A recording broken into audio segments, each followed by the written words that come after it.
అందరికీ నమస్తే. Welcome to VDS 777 Telugu news.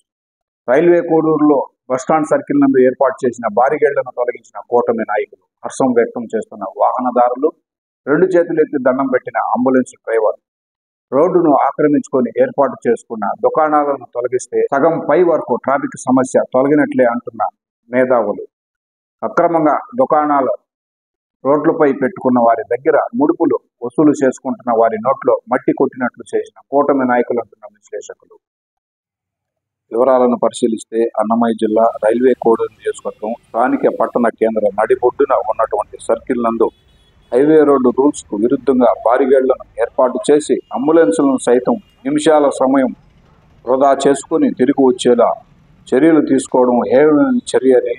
రోడ్డును ఆక్రమించుకున్న దుకాణదారుల దగ్గర నుంచి వచ్చే ముడుపుల కోసం సంబంధిత శాఖ అధికారులు కొంతమంది ఇలాంటి దుశ్చర్యలకు పాల్పడినారనే వార్తలు లేకపోలేదు. పెరిగిపోయిన డీజిల్, పెట్రోల్ రేట్లతో వాహనదారులు ఇబ్బందులు పడుతుంటే హైవే రోడ్డు రూల్స్ను అతిక్రమించి కట్టుకున్న బిల్డింగుల విషయంలో ఎటువంటి చర్యలు తీసుకోకపోగా అక్రమంగా ఫుట్పాత్లపై వరకు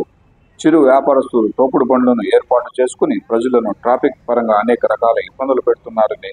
సంబంధిత శాఖ అధికారులు కొంతమంది వారు ఇచ్చే ముడుపులకు కకృతి పడి ప్రజలు ఇబ్బంది పడుతున్న చోద్యం చూస్తున్నారని స్థానికుల దగ్గర నుంచి భారీగా ఆరోపణలు రావడంతో మన VDS 777 తెలుగు న్యూస్ బృందం రంగంలోకి దిగి అక్రమంగా ఏర్పాటు చేసిన బారిగేళ్లను తొలగించాలని ప్రజలు కోరుకుంటున్నట్లు వార్త పెట్టడంతో స్పందించిన కూటమి నాయకులు ఈ బారిగేళ్లను తొలగించడంతో భారీ సంఖ్యలో ప్రజలు, స్థానికులు హర్షాతిరేకాలు వ్యక్తం చేశారు. అదేవిధంగా ఇంకో అడుగు ముందుకు వేసి ఫుట్పాత్లను ఆక్రమించుకున్న దుకాణదారులను తొలగిస్తే ట్రాఫిక్ పై ఎటువంటి సమస్య లేకుండా చాలా వరకు తొలగించినట్లేనని మేధావులు సైతం చర్చించుకుంటున్నట్లు అంతర్గత సమాచారం కూడా. అక్కడ వాహనాలు బారిగేళ్లను తొలగించడంతో యూటర్న్ తీసుకుంటుంటే దుకాణదారులు ఫుట్పాత్లను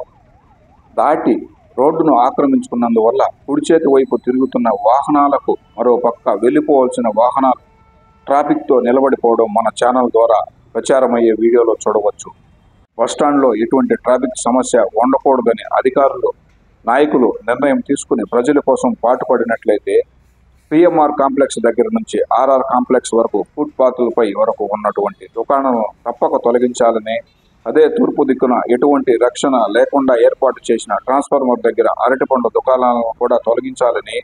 తిరుపతికి వెళ్లే బస్సులు చిట్వేల్ రోడ్లోనే ఆగేలా చర్యలు తీసుకోవాలని, అప్పుడు ట్రాఫిక్ సమస్య క్లియర్ అయిపోయే అవకాశం ఉందని విశ్లేషకులు భావిస్తున్నట్టు కూడా సమాచారం. అయితే ఈ విషయంలో మున్ముందు సంబంధిత శాఖ అధికారులు ఎటువంటి చర్యలు తీసుకుంటారో వేచి చూడాల్సి ఉంది.